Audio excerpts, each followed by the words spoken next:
can change the world. Planned Parenthood Global, Latanya Mapp Frett. Welcome, Latanya. Thank you so much for having us here today. You know, I knew there was Planned Parenthood here in the United States, but I didn't know it was global. What do you guys do globally that's different? So actually, Planned Parenthood Federation of America has been around for close to 100 years now. And the international program spans back more than 40 years.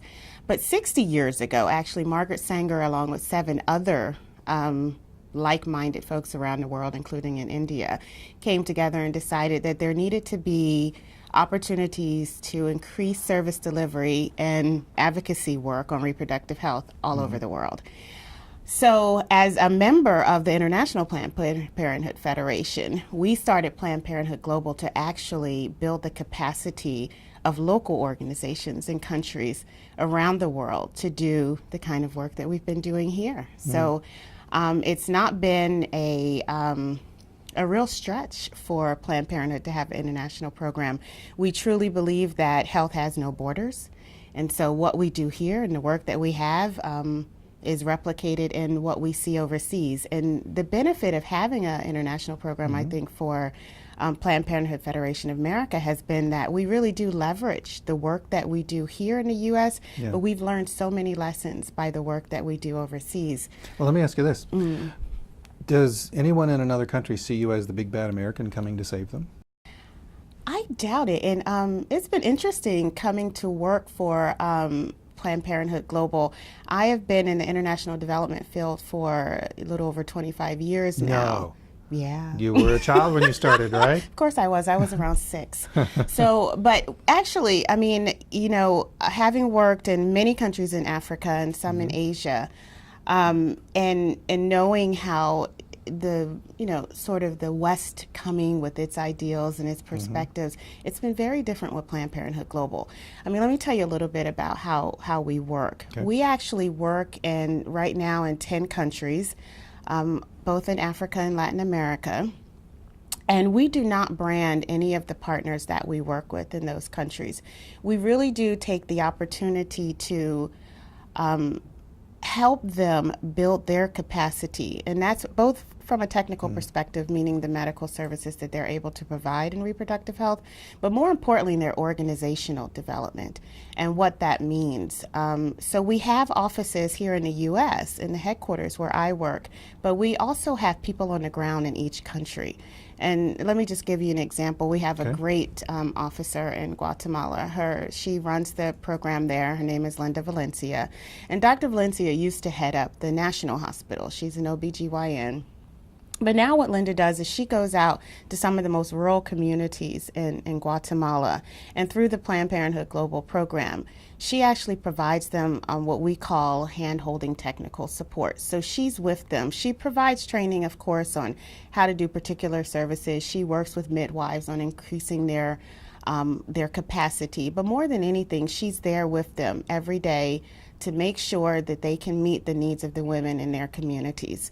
And what's been great, really, for us is that Linda also, because she has such a range and diverse, set of friends in the community there in Guatemala, that she can bring the head of parliament together with a woman who just experienced out in a very rural area of the country a botched abortion, and bring them together to the table to have a conversation about what's happened, what led that woman to where she was, and why that's important at the policy level. Wow.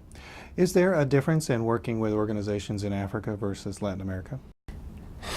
The differences are in the culture and the cultural competencies that you need.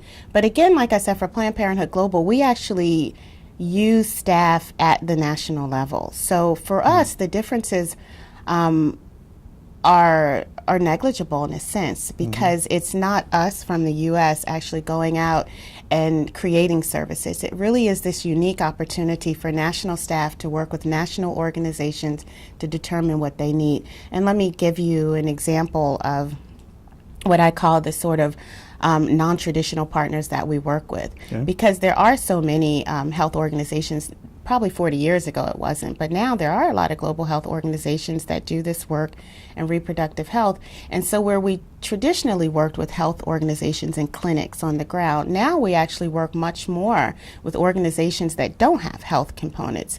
And so in Guatemala, for instance, another example is that we've worked with an organization called Funda Eco, whose entire mandate is to educate communities about land conservation. And so they came to us and said, you know, we haven't been able to engage women in the communities where we work. And they weren't sure why, but they had an idea. And so we went out and we worked with them to help them understand why women weren't involved. And of course, it was because women just really weren't getting some of their basic needs met. And one of those was their need for reproductive health care. So we helped them integrate, build clinics in some of these most really rural areas of the country. And we helped them integrate a reproductive health program that really gave women some of the tools really that they needed to space their families, which meant they did now have time to kind of engage in the program. And it's been extremely successful to see women now getting both the health care they needed, but also participating in land conservation for their country. Okay, I got to jump into the taboo subject then, and it's religion. And Guatemala is a heavily Catholic country. Internationally, Catholics are opposed to abortion. It is known in the United States that Planned Parenthood offers services around, education services around abortion. All of that being said, is that an issue for you in Guatemala? I guess in your last question about whether it's different in Africa and Latin America, that's one of those where it does depend. So religion takes many different angles, should I say. It's been interesting to see how in some countries, even the Catholic religion can look very different, and what their beliefs are and what their leadership promotes. I mean, primarily when you talk to religious leaders about saving the lives of mothers, it's not been very difficult for us in our programs with Planned Parenthood Global to get them on board to life-saving services for women, to make sure that there is contraceptive services available for mothers to space their families. And in the cases where there have been unsafe abortions, for us to come in with the information and training that we need. So it really does just depend on the context in which we work. I don't think there's anywhere where we don't have some opposition to supporting women in the care they need, including here in the United States. But it has not been the major hurdle that you might think it would be. And I myself have been surprised at the acceptance that you do receive within the community context, within the cultural context for the work that we do. In Latin America and in Africa, where do the men fit in? So we have what we call a much more holistic and comprehensive approach. And so men are very much an important part of the work that we do. I'll tell you a little bit about our youth, what we call a youth provider program. And it's a program where we try to engage young people to do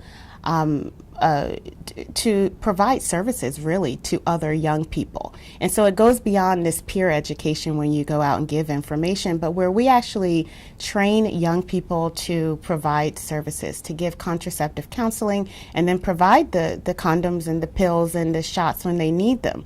And so it's been a very unique opportunity, one, to empower youth, but also to engage young people. Most of these youth peer providers across both Latin America and Africa are actually probably 55% boys or men. So they're very much engaged in providing these services to both young ladies and young men. But also, I think from the perspective of the role they have in community. For example, we have a young lady who's a peer provider in Kenya, in one of the largest slums in Kenya, in Nairobi. And she goes out, and when she talks to her clients, and one of her clients I had the benefit of meeting just last month, her name is Jane. Jane talked to us about not just having the benefit of having her youth peer provider tell her about contraceptives and help guide her on which was the right one for her, but also having the conversation with her husband.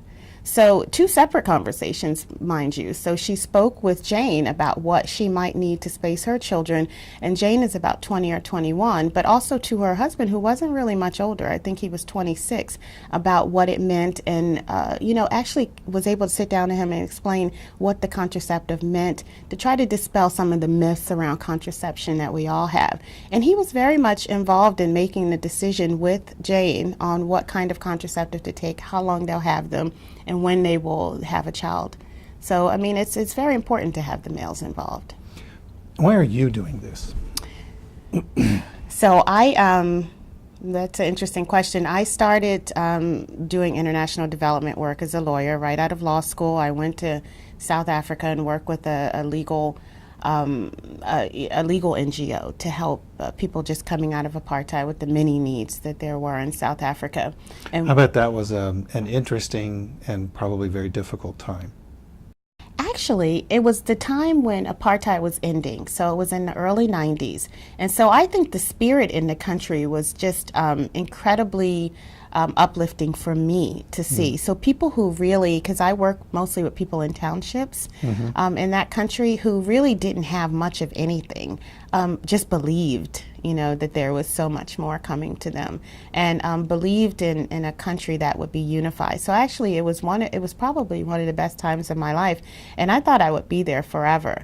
But I will say part of what I focused on while I was there was, of course, women's rights and the rights of children, and worked a lot on young people who were in difficult circumstances. Yeah. And so what I found over and over again, I don't care what the circumstances was, whether it was, children living on the street or, incest victims, it all kind of came back to making sure that they had access to services that they needed, both before preventative services as well as services after any incidents of violence or otherwise. And so every job that I took after that, I worked with the UN for some time. I went to work for USAID in management. And so whatever portfolio of international development I had, so education, economic growth, democracy, I made sure that there was a very rich health component, because without it, I realized it wasn't going to be able to work. It's the same thing about the Funda Eco in Guatemala.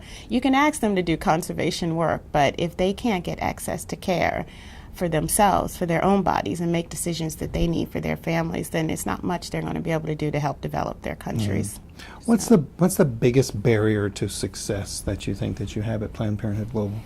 So, the biggest barrier, can you say not being able to do more than what you're doing? I wish we could be in more countries. I wish we could help more women and introduce more girls. So the thought of scale up is something that I'm consistently thinking about. The benefit of Planned Parenthood Global, unlike some of our colleagues in some of the larger organizations, is that we really do have an opportunity, because of our funding base, to do more innovative things. So working with young people, creating models like the youth peer provider model, like some other community-based models that we've created. But we do it in 10 countries is not huge in the grand scheme of things. So we do it in 10 countries with very marginalized communities. And the fact is that you want to do more of that. So you have to scale out, but scale up is expensive. Yeah. And so the capacity to do that really is limited in some ways. And so you have to engage your partners in many different ways, and make sure that they see those models as potentials for their own work, and that they can do it as well. So it's challenging, but it's also what you have to do, because you can't be everywhere at once. Yeah. With your on-the-ground partners in the various countries where you work, when you've been going into a country, have you ever had the circumstance where an organization will say, thank you very much, Planned Parenthood, but we don't do that here? Well, it's a little bit different for Planned Parenthood Global, because we only take partners who request our support.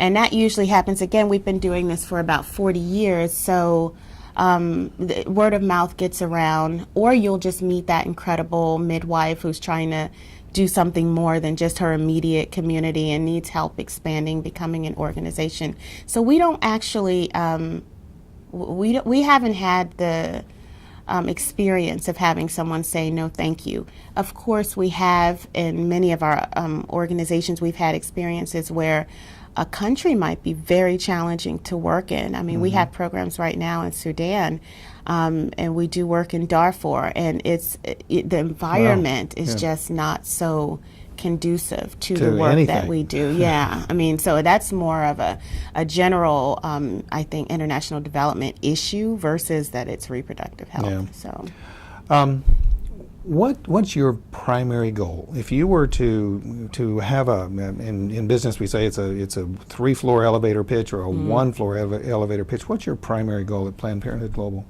So I'm going to talk about Planned Parenthood generally. Okay. So our goal is to have the healthiest generation ever.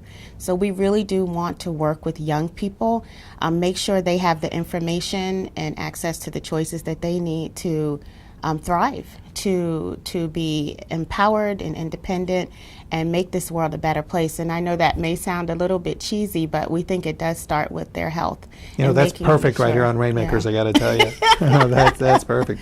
All right, let's look 5 years down the road. Well, you and I are sitting right back here in these same chairs, and you've been looking back over the previous 5 years. How'd you do? So for me, I'm going to say we've at least helped 1 million more women and girls around the world. And we see our role diminishing because we've built the kind of capacity in those countries where they can replicate it for other organizations and that they're thriving and able to get the support they need to continue the work that they do. So I know it's a cliche, working yourself out of the business, but I think that that's where we see ourselves. And because PPFA in particular is a domestic organization, we'll always be there across the borders to help and support the movements for reproductive health. But we do see this as something that, you know, maybe not 5, but definitely 10, 15 years, we can see ourselves sort of backing away from because the space is just so robust and that there's so much going on in the area that helps women and children in reproductive health. So. Latanya, thank you very much for being with us. Thank you so much for having us. Rainmaker believes we can change the world.